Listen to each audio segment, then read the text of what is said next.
একটা ভিন্ন ভাবে হবে, এটা একটা স্বাভাবিক।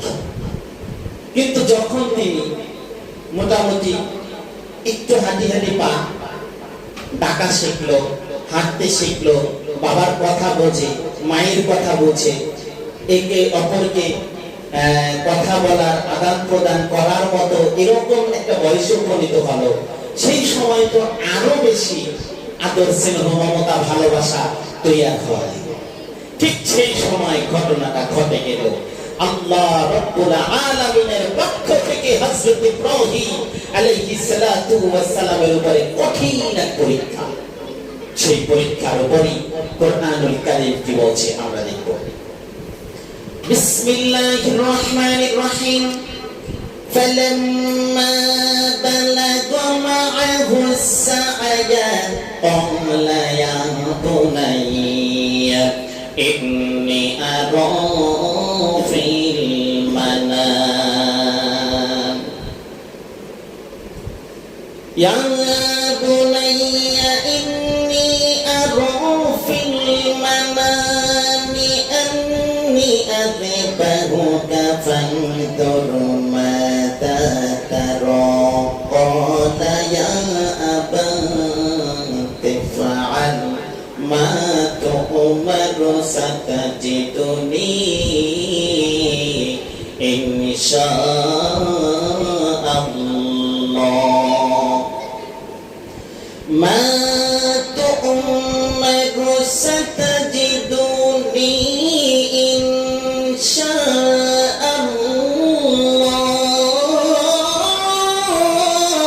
الله من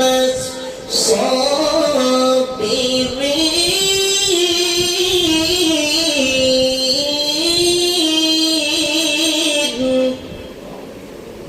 الله سبحانه وتعالى سورة الصفات الله تعالى বলেন فلما بلغ معه السعي قال يا بني إني أرى في المنام। সম্মানিত হাজিরিন, যখন হযরত ইব্রাহিম আলাইহিস সালাতু ওয়াস সালামের এই সন্তান, এই বৎস, এই ছেলে নবী হযরত ইসমাঈল আলাইহিস সালাতু ওয়াস সালাম আর বাবা নবী হযরত ইব্রাহিম আলাইহিস সালাতু ওয়াস সালাম আর ইসমাঈল আলাইহিস সালাতু ওয়াস সালাম বাবার ছেলে চলাফেরা করার মতো বয়সে উপনীত হলো, বয়সে পৌঁছলো, বালাগা। ফালাম্মা বালাগা মাআহু সায়া, ও আমার ভাই, এমন বয়সে উপনীত হলো, এমন বয়সে তিনি পৌঁছে গেল যখন বাবা আর ছেলে চলাফেরা করতে জানে, কথা বলতে পারে, আদান প্রদান করতে পারে, এরকম একটা ছোট্ট পথ হাঁটি হাঁটি পথ, বাবাকে বাবা বলে ডাকে, বাবাকে ছোট্ট ছোট্ট কথা বলে, আনন্দ দেয়, বাবার কাছে আবেদন করে। বাবা সন্তানের আবেদন আবার পূরণ করার জন্য বড় ব্যস্ত হয়ে যায়। ছোট্ট শিশু বাচ্চা, ও আমার ভাইরা, আমার বন্ধুরা, এই রকম বয়সে যখন পরিণত হল, তখন ইব্রাহিম আলাইহিস সালাতু ওয়াস সালাম বললেন হযরত ইব্রাহিম আলাইহিস সালাতু ওয়াস সালাম, ইয়া বুনাইয়া ইন্নী আরা ফিল মানাম আন্নী আযবাহুকা ফানজুর মাযা তারা।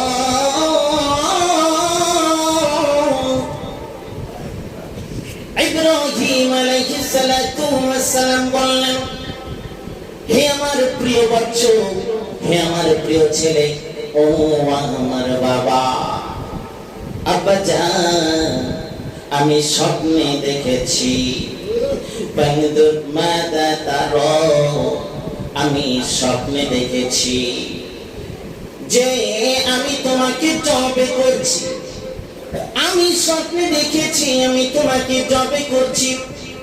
অতএব দেখো তোমার কি অভিমত, তোমার কি অভিমত, তোমার কোনো কথা আছে কিনা, তোমার কোনো মন্তব্য আছে কিনা রে বাবা।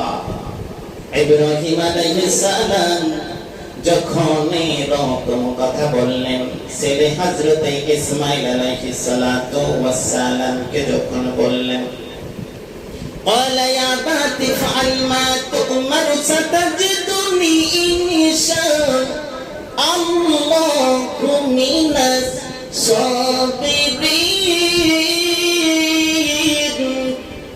কেমন বাবার কেমন সন্তান, নবীর ছেলে নবী, কেমন মাদার জাতের নবী। ও আমার ভাইরা, আমার বন্ধুরা, কারণ হযরত ইসমাঈল আলাইহিস সালাতু ওয়াস সালাম যেমন তেমন নবী নয়, যিনি নবী হয়ে দুনিয়ায় এসেছেন বলি সুবহানাল্লাহ। ও আমার ভাইরা, হযরত ইসমাঈল আলাইহিস সালাতু ওয়াস সালামের কেমন ঈমান ছিলেন, কেমন মজবুতি ছিলেন, কেমন আল্লাহর উপরে দৃঢ় বিশ্বাস ছিলেন, আকীদা পোষণ করতেন। বাবা যখন এমন কথা বললেন, বাবাকে তিনি জানাইয়া দিলেন, ও আমার বাবা, ইনশাআল্লাহ আমাকে আপনি ধৈর্যশীল পাবেন। আপনাকে যে আদেশ করা হয়েছে আল্লাহ, ওই আদেশ আপনি পালন করতে একটু আপনি চিন্তা করবেন না রে বাবা। আপনাকে যে আদেশ করা হয়েছে তা আপনি পালন করুন, তা আপনি পালন করুন। মা তু'মারু সাতাজিদুনি ইনশাআল্লাহু মিনাস সাবিরিন। আপনার আদেশ আপনি পালন করবেন, আর আপনি আমাকে ধৈর্যশীলদের অন্তর্ভুক্ত পাবেন। আমি যাতে ধৈর্যশীল থাকতে পারি গো বাবা, আপনি আল্লাহর কাছে দোয়া করেন, আমার জন্য আপনি এই চিন্তাই করেন, এই ধারণাই রাখেন। সম্মানিত হাজিরিন, কেমন অবিচল বিশ্বাস, কেমন তার ঈমানি মজবুতি, কারণ নবীর ছেলে নবী। আর কেমন নবী, একটু ডেসক্রিপশন দিলে পরে আরো বোঝা যাবে রে ভাইরা। হযরত ইসমাঈল আলাইহিস সালাতু ওয়াস সালাম তিনি এমন নবী ছিলেন যার ঔরাসে অন্য কোন নবী আসে নাই।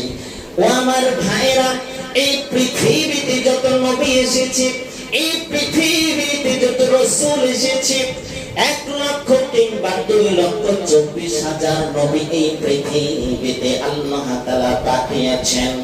লক্ষ লক্ষ অগণিত নবী পৃথিবীতে আমার আল্লাহ পাঠিয়েছেন। তার মধ্যে ইব্রাহিম আলাইহিস সালাতু ওয়াস সালামের যে দুই সন্তানের একজন ছিল হযরত ইসমাঈল আলাইহিস সালাম, আর একজন ছিলেন হযরত ইসহাক আলাইহিস সালাতু ওয়াস সালাম। হযরত ইসমাঈল আলাইহিস সালাতু ওয়াস সালামের ঔরাসে শুধুমাত্র কেবলমাত্র একজন নবীকে আমার আল্লাহ দিয়েছেন এই পৃথিবীতে, তিনি আর কেউ নন, বিশ্বের মহামানব, মানব কল্যাণের অগ্রদূত, পারাপারের দিশারি নবীকুলের শিরোমণি, দু জাহানের কান্ডারি আঁকাই নামদার তাজিতারি মদিনা মুহাম্মদ রাসূলুল্লাহ সাল্লাল্লাহু আলাইহি সাল্লাতু ওয়াস সালাম। নবীদের নবী, রাসূলদের রাসূল, নবী সম্রাট হযরত মুহাম্মদ রাসূলুল্লাহ সাল্লাল্লাহু আলাইহি সাল্লাতু ওয়াস সালাম কে শুধুমাত্র একজন কি হযরত ইসমাঈল আলাইহিস সালাতু ওয়াস সালামের ঔরাসে আমার আল্লাহ দিয়েছে। জোরে সরে বলি সুবহানাল্লাহ। আমার যত লক্ষ লক্ষ নবী এসেছে, সমস্ত নবীরা এসেছে হযরত ইসহাক আলাইহিস সালাতু ওয়াস সালামের ঔরাসে। হযরত ইসহাক আলাইহিস সালাতু ওয়াস সালাম ঔরসে এসেছে হযরত ইয়াকুব আলাইহিস সালাম, তাওরসে এসেছে হযরত ইউসুফ আলাইহিস সালাতু ওয়াস সালাম। এমনি করে করে শুধু নবী আর নবী আর নবী যত এসেছে, কিন্তু বন্ধুগণ শুধুমাত্র ইসমাঈল আলাইহিস সালাতু ওয়াস সালামের ঔরসে একজন নবী দিয়েছেন, তিনি মুহাম্মদুর রাসূলুল্লাহ সাল্লাল্লাহু আলাইহি সাল্লাতু ওয়াস সালাম। একটা ঝিনুকের মধ্যে যদি একটা মতি পাওয়া যায়, সেই মতিটা কত মূল্যবান হয়। আর একটা ঝিনুকের মধ্যে যদি অনেক মতি থাকে, একটা ঝিনুকের মধ্যে অনেক মতি থাকে, কিন্তু বন্ধুগণ ওই ঝিনুকের মধ্যে একটাই মতি ছিলেন হযরতে মুহাম্মদুর রাসূলুল্লাহ সাল্লাল্লাহু আলাইহি সাল্লাতু ওয়াস সালাম। যার মূল্য, যার মর্যাদা, যার শান, যার ইজ্জত, যার আল্লাহ তাআলা রাব্বুল আলামিন মর্যাদা দিয়েছেন সবার উপরে। আল্লাহ তাআলা রাব্বুল আলামিন নিজের সাথে সাথে যার নাম রেখেছেন মুহাম্মাদুর রাসূলুল্লাহ। জান্নাতের মধ্যে যখন আল্লাহ তাআলা রাব্বুল আলামিন ওই কুটির মধ্যে একজনের নামে নিজের নামের সাথে লিপিবদ্ধ করেছিলেন, হযরত আদম আলাইহিস সালাতু ওয়াস সালাম সিজদা থেকে মাথা যখন উত্তোলন করলেন, উত্তোলন করার পরে যে কালিমা দেখেছিলেন লা ইলাহা ইল্লাল্লাহু মুহাম্মাদুর রাসূলুল্লাহ। ও আমার ভাইরা, তাহলে পৃথিবীতে আদি পিতা হযরত আদম আলাইহিস সালাতু ওয়াস সালাম আল্লাহ তাআলা যখন তাকে সৃষ্টি করলেন, ওই জান্নাতের মধ্যে বসে তিনি আল্লাহর নবী মুহাম্মদ রাসূলুল্লাহর নাম আল্লাহর নামের সাথে লিখতে পেয়েছিলেন। জোরে সরে বলে সুবহানাল্লাহ। ভারত সেই নবী হযরত ইসমাঈল আলাইহিস সালাতু ওয়াস সালাম কেমন মর্যাদায় আল্লাহ তাআলা দান করেছিলেন। যার ঔরসে যেই নবী এসেছেন, তার ইজ্জত বর্ণনা করতে গিয়ে আল্লাহ তাআলা বলেছেন ওয়া রাফা'না লাকা যিকরাক। আপনার সম্মান, আপনার ইজ্জত, আপনার মর্যাদা আমি সবার উপরে দিয়েছি।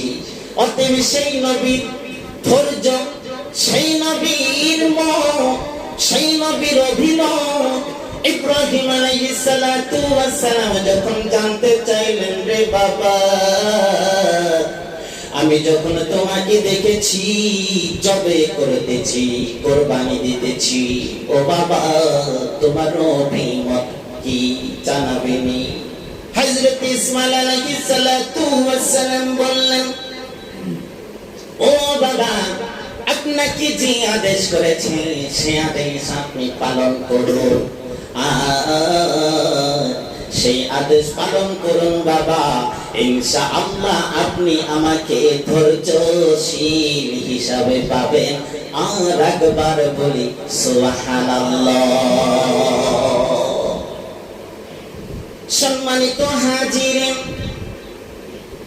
এইখানে একটি বিষয় আমাদের জানা রাখা জরুরি। নবীদের স্বপ্ন হচ্ছে ওহী, নবীদের স্বপ্ন হচ্ছে সত্য। নবীদের স্বপ্নের মধ্যে কোন ধরনের মিথ্যা ভিত্তিহীন বানোয়াট কোন কল্প কাহিনী নয়। নবীদের স্বপ্নগুলোই ছিলেন ওহী, কারণ ওহী বিভিন্ন ভাবে নবীদের কাছে আসতো। তার মধ্যে অন্যতম আসার মাধ্যম ছিল স্বপ্নযোগে, শব্দযোগে, জাগ্রত অবস্থায়, ঘুমন্ত অবস্থায় বিভিন্ন ভাবে ওহী আসতো। সবচেয়ে বেশি ওহীতে আসতো এমনি করে স্বপ্নের মধ্য দিয়ে। কিন্তু আপনার আমার স্বপ্নের মধ্য দিয়ে যে কথাগুলো আসবে, যেরকম ঘটনাগুলো আসবে, সেই অনুযায়ী যদি কাজ করা হয়, তাহলে সেখানে আবার ইবলিসের ধোঁকাবাজিতেও পড়ার সম্ভাবনা রয়েছে। যেমনটা করে ও আমার ভাইয়া, আল্লাহর নবীকে স্বপ্নে যদি দেখি, আর সেখানে যদি আল্লাহর নবী শরীয়তের মধ্য দিয়ে যদি কোনো ধরনের আদেশ করে, অবশ্যই তাহলে সেটা সত্য স্বপ্ন হবে। কারণ আল্লাহর নবীর চেহারা মোবারক ইবলিস ধারণ করতে পারে না, বলি সুবহানাল্লাহ। দেখেন, স্বপ্নে দেখেছেন, এমন স্বপ্নে দেখেছেন আপনি অসুস্থ হয়েছেন, এখন আপনাকে স্বপ্নে দেখলেন যে অমুক মাজারে গিয়া তুমি একটা গরু সেখানে জবে করে খাওয়ায়া দাও, মান্যত করো, অমুক মাজারে, অমুক দরবারে, অমুক জায়গায়, অমুক সমুদ্রে, সেখানে গিয়া তুমি এই কাজটা করো। অবশ্যই সেটা ইবলিসের ধোঁকাবাজি ছাড়া আর কিছু নয়। হয় কি হয় না? ও আমার ভাইরা, অনেক সময় আমাদের কাছে অনেকই রকম কথা বলে। স্বপ্নে দেখেছি সন্তানের কানটা ফরিয়ে দিলেন, তার যে শ্বাসকষ্ট আছে এই শ্বাসকষ্টটা নাকি তার আর থাকবে না। আমার সন্তানগুলো একে একে করে 2-3টা সন্তান এসেছে, মারা গেছে। এখন আমি স্বপ্নে দেখেছি এবার যে সন্তানটা এসেছে তার কান ফরিয়ে দিলে নাকি আর মৃত্যুবরণ করবে না। বলি না উযুবিল্লাহ। এরকম কুসংস্কার সমাজে আছে কি আছে না? অনেক পুরুষের দেখবেন কান ফোরানো, নাক ফোরানো। এই পিছনেও কিছু কারণ থাকে ভাইয়া। এরকম স্বপ্ন এটা ইবলিসের ধোঁকাবাজি ছাড়া আর কিছু নয়। স্বপ্নে যদি দেখেন সেখানে যদি এমন কিছু আদেশ থাকে সেটা শরীয়ত সম্মত, সেটা আপনি করতেও পারেন, নাও করতে পারেন। তাই স্বপ্ন যদি আমরা সাধারণ মানুষ কিছু দেখে সে অনুযায়ী করবো এমনটা হওয়ার কোনো সম্ভাবনা নাই। কারণ আমরা যারা সাধারণ মানুষ উলামায়ে কেরামের পরামর্শ নেব, কোরআন হাদিস মোতালা করব, কোরআন হাদিস জেনে তথ্য অনুযায়ী যে নির্দেশনা রয়েছে সেই নির্দেশনা মাফিক কাজ করাই হচ্ছে আমাদের জরুরি। তাই বন্ধুগণ, হযরত ইব্রাহিম আলাইহিস সালাতু ওয়াস সালাম স্বপ্নে দেখেছে। স্বপ্নে দেখার জন্য তাকে যে কথাকে কাজগুলো করেছে, এটা নবীদের হালত, এটা নবীদের শান, এটা নবীদের মান, এটা একমাত্র নবীদের জন্যই খাস। ভাইরা আমার, বন্ধুরা আমার, কারণ নবীদের শান, নবীদের মান কেমন? হযরত ইব্রাহিম আলাইহিস সালাতু ওয়াস সালাম কি যখন বড় পরীক্ষার একটা পরীক্ষায় পড়লেন, ওই যে নমরুদ আগুনের মধ্যে যখন ফালায়া দিলেন, হযরত জিবরিল আলাইহিস সালাতু ওয়াস সালাম কে আল্লাহ তাআলা বললেন, ও জিবরিল তাড়াতাড়ি করে যাও,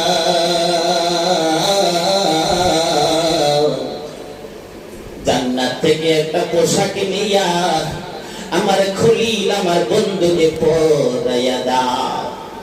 আর আমি আদেশ করেছি আগুন কি, আগুন তোমার যে ধর্ম আছে আমার খলিলের জন্য সেই ধর্ম কাজ করবে না। আমার খলিলের একটা পশমের ক্ষতি যাতে না হয়। জোরে সরে বলে সুবহানাল্লাহ।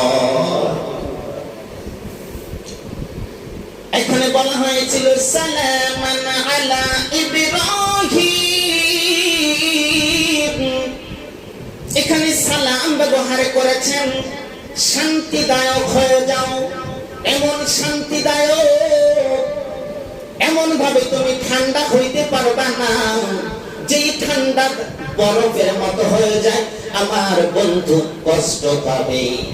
ও আগুন, তোমার এমন কোন তাপ থাকতে পারবে না যে তাপ আমার বন্ধুর জন্য কষ্ট হয়ে যায়। তাই তুমি সালাম হয়ে যাও, সালামান আলা ইব্রাহিম, শান্তিদায়ক হয়ে যাও আমার বন্ধু ইব্রাহিমের জন্য। জোরে সরে বলি সুবহানাল্লাহ।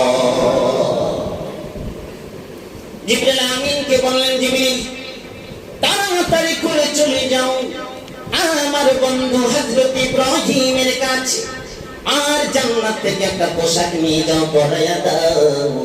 পরাইয়া দিলেন। আর সেই জান্নাতি পোশাক পরার পরে সমস্ত কষ্ট থেকে তিনি নিরাপদ আশ্রয় গ্রহণ করলেন।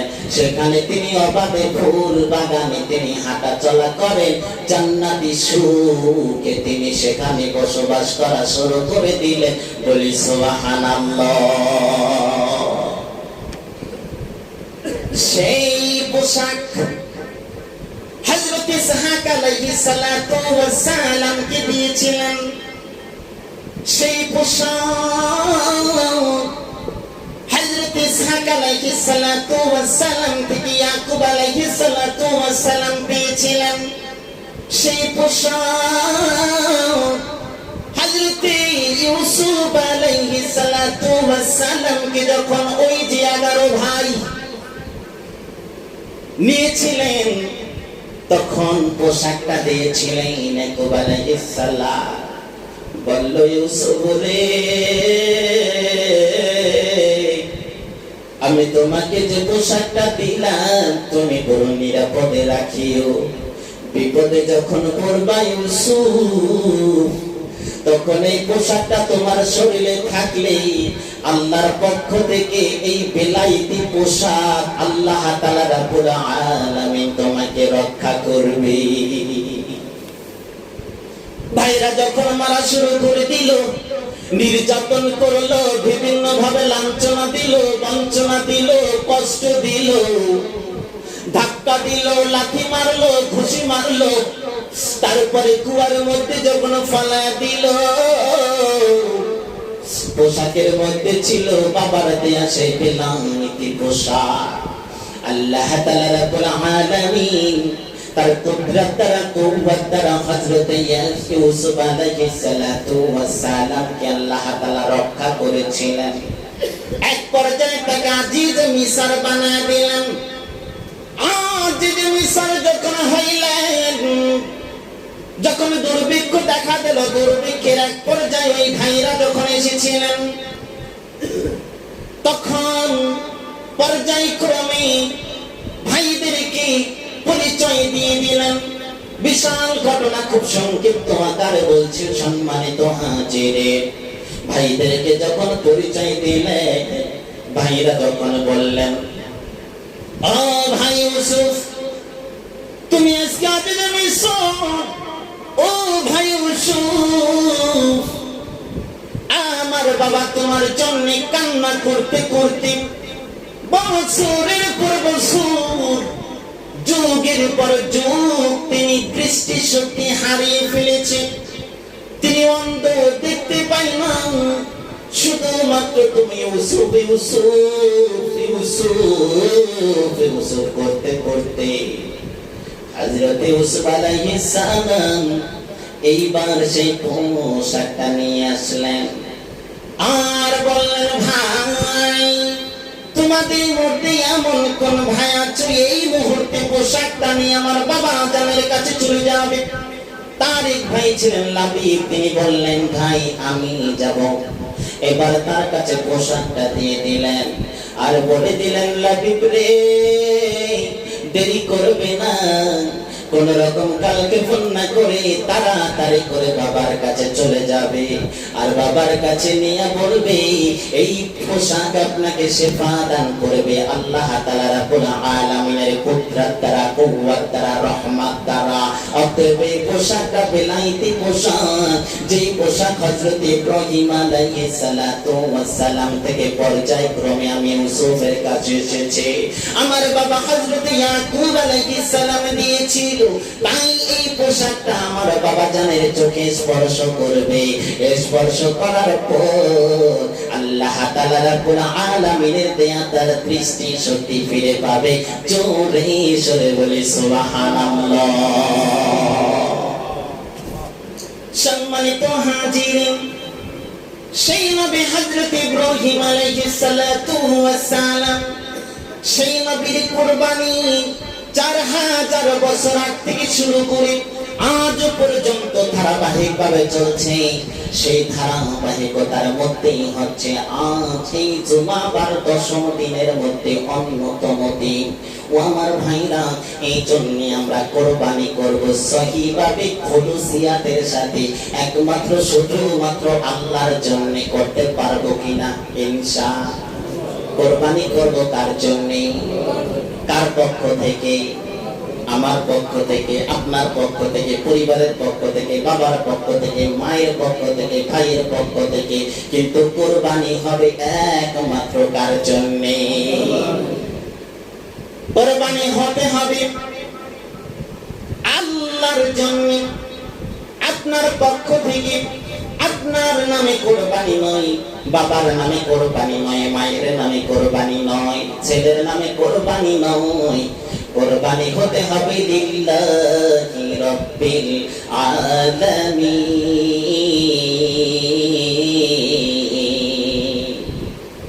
এখানে খুলুসিয়াত কাজ করে, তাকওয়া কাজ করে, পরহেজগারিতা কাজ করে। কারণ আল্লাহ সুবহানাহু ওয়া তাআলা বলেছেন, লা ইয়ানালাল্লাহু লুহুমুহা ওয়ালা দিমাউহা ওয়ালাকিন ইয়ানালুহু তাকওয়া মিনকুম। আল্লাহ তাআলা রাব্বুল আলামিন বলেছেন, কুরবানিকৃত পশুগুলির গোশত, লুহুমুহা, লাহাম পৌঁছে না, গোশত পৌঁছে না, দিমাউহা, রক্ত পৌঁছে না আল্লাহর দরবারে, বরং শুধু পৌঁছে ওয়ালাকিন ইয়ানালুহু তাকওয়া মিনকুম। আল্লাহর দরবারে শুধু পৌঁছে বান্দার খুলুসিয়াত, বান্দার তাকওয়া, বান্দার পরহেজগারি। আপনার মন, আপনার অন্তরে কি বলে? জোরে বলি সুবহানাল্লাহ। হযরত ইব্রাহিম আলাইহিস সালাতু ওয়াস সালাম যখন স্বপ্নে দেখলেন, ছেলেকে বললেন, ছেলে বলল আমাকে দরজের কাছে পাবেন। এবার ছেলেকে যখন কোরবানি দিলেন, কোরবানি দেওয়ার যখন কাজ করলেন, বসায় দিলেন, শোয়া দিলেন, ছুরি চালাবেন, এমত অবস্থায় আল্লাহ তাআলা রাব্বুল আলামিন বললেন, জিবরিল তাড়াতাড়ি করে যাও, যেমনি করে আমার ইব্রাহিমের জন্য পোশাক নিয়েছিলা, ঠিক তেমনি করে জান্নাত থেকে একটা দুম্বা নিয়ে যাও, সেই দুম্বা ছুরির নিচে দিয়ে দাও। এবার ছুরির নিচে দুম্বা চলে আসলো, যেই ছুরি হাত থেকে ফেলে দিলেন, দেখা গেল পাথরের উপরে পড়েছিল। সেই পাথর কেটে দুইটা ভাগ হয়ে গেল। কিন্তু ইসমাইল আলাইহিস সালাতু ওয়াস সালাম মসৃণ, নরম, কোমল, ছোট বাচ্চার গলা কাটে না, পাথর কেটে যায়। ও আমার ভাইরা, এক পর্যায়ে যখন আল্লাহ তাআলা রাব্বুল আলামিনের হুকুমে দুম্বা যখন এসে জিবরিল আমিন বসা দিলেন জায়গা মতো, এবার কুরবানি হয়ে গেল। আল্লাহ তাআলা বলল, ইসমাইল, ইব্রাহিম আমার নবী, আমার খলিল ইব্রাহিম, তুমি আমার পরীক্ষায় পাস করেছো, কারণ আমি আল্লাহ দেখতে চেয়েছি শুধুমাত্র খলিল তোমার মনের অবস্থা, শুধুমাত্র দেখতে চেয়েছিলাম তোমার তাকওয়া, দেখতে চেয়েছিলাম তোমার অন্তর, তোমার পরহেজগারিতা। অতএব খলিল ইব্রাহিম, তুমি আমি আল্লাহর পরীক্ষায় তুমি পাস করে ফেলেছো। জোরে সরে বলি আল্লাহু আকবার। সম্মানিত হাজিরিন, এই জন্য আমরা কোরবানি করব, গোশত খাওয়ার জন্য না, গোশত খাওয়ার জন্য না, লোক দেখানোর জন্য না, ব্যয়কে খুশি করবো এমনটা না, সমাজকে খুশি করবো এমনটা না, নিজের নাম প্রতিপত্তি, নিজেকে সমাজে নাম চাপানো এরকম চিন্তা চেতনা ধ্যান আর ধারণার জন্য অনেক দাম দিয়ে কোরবানি করবো এমনটা হতে পারবে না। আমার ব্যয় দিয়েছি 2 লক্ষ টাকা, আমি যদি 3 লক্ষ টাকায় না দেই কেমন দেখায়, এরকম চিন্তা চেতনা ধ্যান ধারণা থাকতে পারবে না। আপনার সামর্থ্য অনুযায়ী আপনি যাবেন, সেখানে কি গোশতের চিন্তা করবেন না।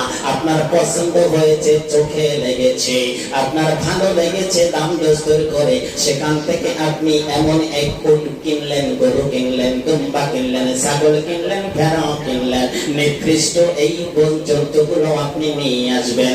সেখানে সেগুলো আপনি এসে কোরবানি করবেন। এই কোরবানির কৃত জন্তু কোন রকম অসুস্থ থাকতে পারবে না, কান কাটা থাকতে পারবে না, লেজ কাটা থাকতে পারবে না, চামড়া কাটা থাকতে পারবে না, এমনকি ঘোড়া চাল যে পায়ে ব্যথা হয় এরকম কোন রোগাক্রান্ত বস্তু দ্বারা কোরবানি হবে না।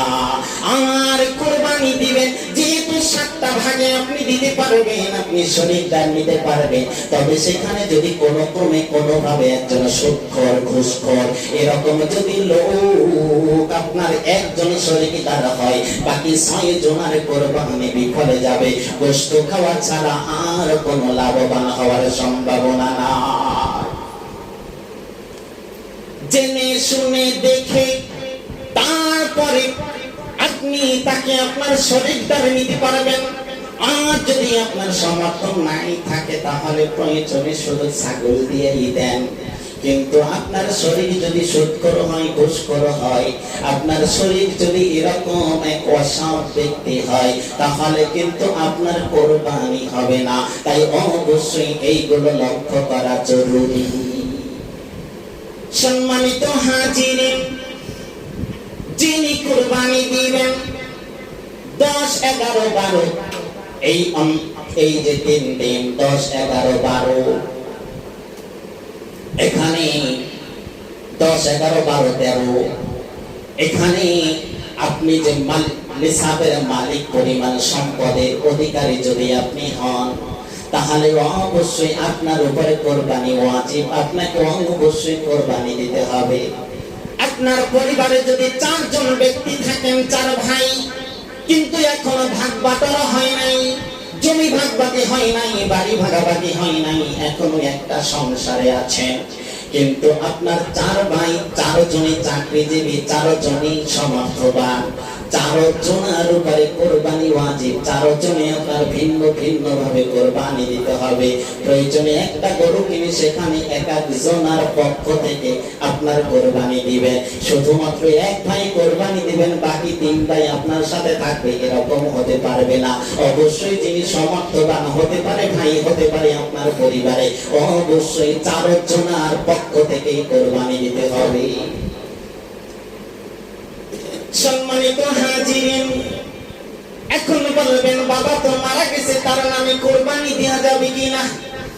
অবশ্যই তার পক্ষ থেকেও আল্লাহর নামে কোরবানি দিতে পারবেন, যেহেতু নবী মুহাম্মদ রাসূলুল্লাহ সাল্লাল্লাহু আলাইহি ওয়াসাল্লাম এরকম কোরবানি দিয়েছেন।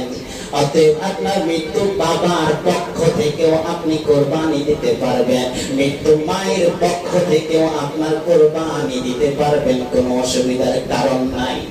তাই ভাইরা আমার, বন্ধুরা আমার, এই যে দিনগুলো, এই দিনগুলো বড় ফজিলতপূর্ণ দিন, এই দিনগুলো বড় ইবাদতপূর্ণ দিন। আপনি যে বাজারে যাবেন সেটা আপনি সওয়াবের মধ্যে নিহিত থাকবেন, আপনার শুধু নেকি হবে, নেকি হবে, কারণ আপনি কোরবানিকৃত বস্তু কিনতে যাচ্ছেন, জন্তু কিনতে যাচ্ছেন। ও আমার ভাইরা, আমার বন্ধুরা, এই যে 10টা দিনের মধ্যে অন্যতম আজকে শুক্রবার। ও আমার ভাইরা, অনেক ভাইরা আছেন রোজারত অবস্থায়।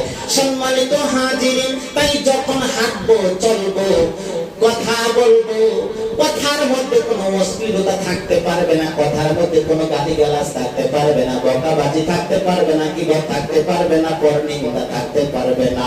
যতক্ষণ থাকবো দুরূদের হালতে থাকবো, জিকিরের হালতে থাকবো, কারণ এই 10টা দিন আপনার জন্য বড় পাওয়ার দিন, বড় নিয়ামতপূর্ণ দিন, বড় ইবাদতপূর্ণ দিন। তাই দুরূদের হালতে থাকবো। আল্লাহর নবী বলেছেন সুবহানাল্লাহ, যদি আপনি একটা বার পড়েন, আল্লাহর জান্নাতের মধ্যে নগদ একটা ছায়াদার বৃক্ষ, একটা গাছ আপনার জন্য বরাদ্দ হয়ে যাবে, বলে সুবহানাল্লাহ। ও আমার ভাইরা, এরকম সুবহানাল্লাহ যখন এইরকম এই ইবাদত পূর্ণ দিনগুলির মধ্যে আমরা পড়ব, যখনই পড়ব সায়াদার বৃক্ষ আপনার জন্য বরাদ্দ হয়ে যাবে। আমার নবী, আপনার নবী, বিশ্ব নবী বলেছেন সেই সায়াদার বৃক্ষ কত বড় বৃক্ষ, সেই সায়াদার বৃক্ষের মধ্যে যে একটা ফল হবে, সেই ফলটা এত বড় হবে। আল্লাহর নবীর হাদিস মোবারক থেকে আমরা দেখতে পাই সবচেয়ে বড় যে আপনার পাহাড়, সেই পাহাড় সমপরিমাণ একটা ফল আপনার সেই ছায়াদার